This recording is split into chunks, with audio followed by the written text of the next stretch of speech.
अनोखा रिश्ता भाग 2। खुशी और श्याम दोनों की मैट्रिक की परीक्षा हो चुकी थी। खुशी प्रथम स्थान से पास की, लेकिन श्याम फेल हो गया। श्याम को अपने फेल होने का गम नहीं था, बल्कि खुशी को प्रथम स्थान मिला, इस बात की बहुत खुशी थी। खुशी कॉलेज जाने लगी। श्याम उसका बॉडीगार्ड बनकर कॉलेज ले जाता और लेने आता। कॉलेज में श्याम की वजह से किसी लड़के की हिम्मत नहीं होती खुशी को छेड़ने की।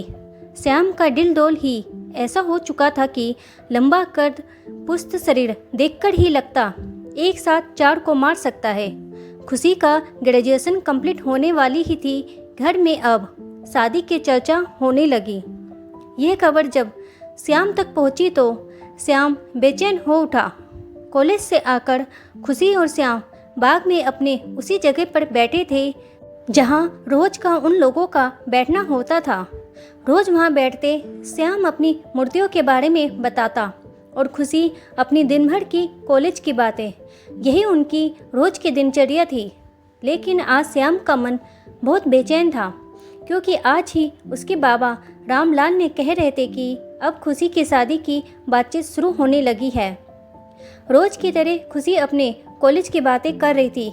अचानक श्याम ने पूछा कि खुशी तेरी शादी हो जाएगी? खुशी सहज भाव से बोली, हाँ वो तो सबकी होती है श्याम, तेरी शादी हो जाएगी तो तू चली जाएगी। खुशी, अरे हाँ बुद्धू, सभी लड़कियां शादी के बाद ससुराल जाती हैं। श्याम, नहीं खुशी, तुम कहीं मत जाना। तुम चली जाओगी तो मैं क्या करूँगा, कैसे रहूँगा? नहीं नहीं खुशी, तुम कहीं मत जाना।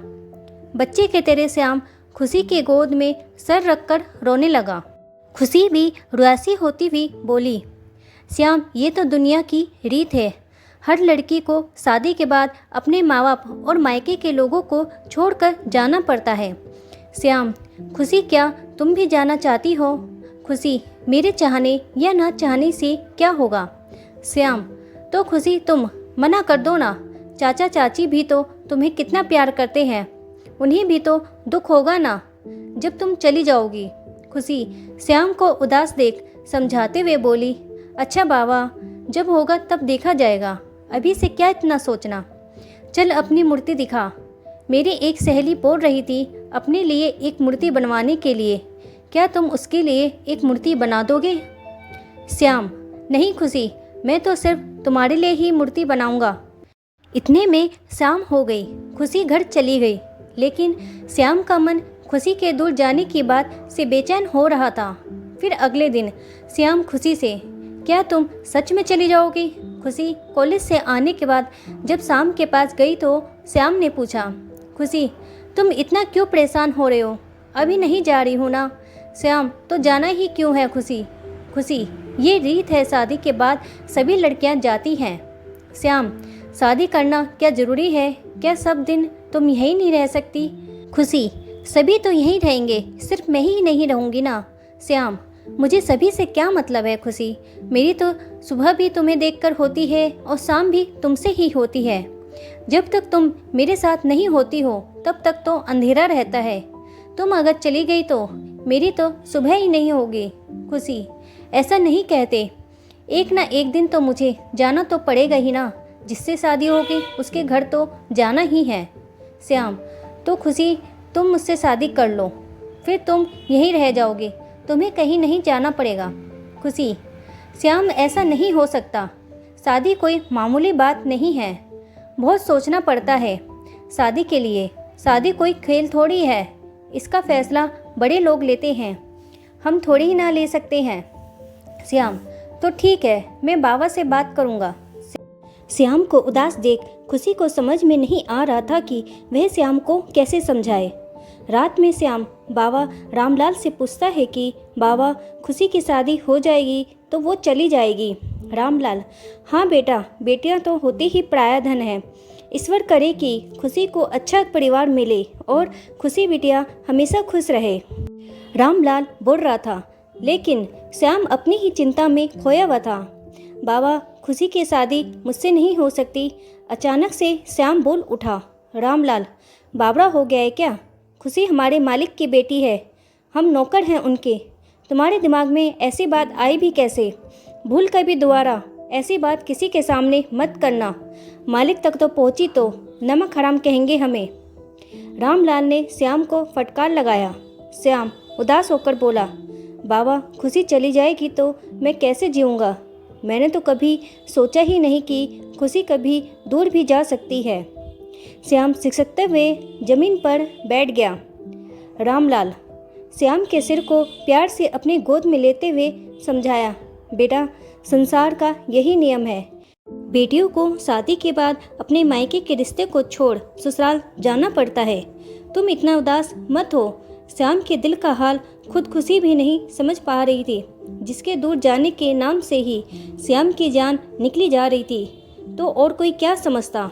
आज खुशी को देखने लड़का और उसके माता पिता आ रहे हैं। श्याम को रामलाल ने बताया, लड़का सरकारी दफ्तर में अफसर है, बहुत पैसे और ज़मीन जायदाद वाले लोग हैं। खुशी बिटिया का यहाँ रिश्ता हो जाए तो खुशी बहुत खुश रहेगी। श्याम ने बाबा रामलाल से पूछा, बाबा जिसके पास बहुत सारे पैसे होते हैं वही लोग खुश रहते हैं क्या? हमारे पास तो पैसे नहीं थे, फिर भी तो हम लोग खुश हैं। खुशी की शादी वहाँ हो जाएगी तो खुशी बहुत खुश रहेगी क्या? रामलाल क्यों नहीं रहेगी, इतना अच्छा रिश्ता है। शाम को लड़का और उसके माता पिता आए। उनकी खूब खातिरदारी हो रही है। श्याम भी उनकी खातिरदारी के कामों में हाथ बटा रहा है। थोड़ी देर में खुशी आई और जहाँ सभी मेहमान और खुशी की माँ बैठी थी वहाँ संजना जी के बगल में बैठ गई। खुशी किसी अप्सरा से कम नहीं लग रही थी। थोड़ी दूर खड़ा श्याम भी सब देख रहा था। वो मन ही मन ईश्वर से प्रार्थना कर रहा था कि खुशी को लड़का पसंद नहीं आए। खुशी तो इतनी सुंदर है, सबको पसंद आ ही जाएगी, बस किसी तरह से खुशी शादी के लिए बस ना कर दे। जब श्याम ने लड़के को देखा, अरे ये लड़का तो बहुत सुंदर है, कपड़े भी कितने अच्छे पहने हैं, टाई भी लगाया है। फिर उदास होकर सोचा, लड़का भी तो बहुत सुंदर है, खुशी को तो पसंद आ ही जाएगा। उसका दिल जोरों से धड़क रहा था, क्योंकि खुशी को रुकने का अब कोई आस उसे नजर नहीं आ रहा था। सभी मेहमान के जाते जाते रात हो गई। वो पहली शाम थी जब खुशी और श्याम बगीचे में जहाँ रोज मिलते थे वहाँ नहीं मिले। श्याम बहुत रात तक वहीं बैठा रहा। रामलाल देर होने की वजह से ढूंढने निकला तो श्याम को उसी जगह पर बैठा हुआ देखा। रामलाल यहाँ क्या कर रहा है, चल घर चल। श्याम बाबा से कुछ भी कहना उचित नहीं समझा। कुछ भी कहूँगा तो बाबा तो डांट ही देंगे। यह सोचकर वह चुपचाप बाबा के साथ चला गया। दूसरे दिन सुबह सुबह खुशी श्याम से मिलने आई। वह बहुत खुश थी। वो श्याम से बोली, पता है मेरी शादी तय हो गई। खुशी इतनी खुश थी कि श्याम अपनी उदासी की बात कर उसे उदास नहीं करना चाहा। श्याम तुम्हें लड़का पसंद है? खुशी, हाँ आकाश बहुत अच्छे हैं, मैंने उनसे बात भी की है, वो बिल्कुल वैसे हैं जैसे जीवन साथी की मैंने कल्पना की थी। सच में श्याम मैं बहुत खुश हूँ। तुम्हें खुशी नहीं हुई ये सुनकर? श्याम कैसी बात करते हो खुशी, तुम्हारी खुशी में ही मेरी खुशी है। तुम आकाश जी से शादी करके खुश हो तो मैं भी खुश हूँ। खुशी 3 सप्ताह बाद शादी की डेट फिक्स हुई।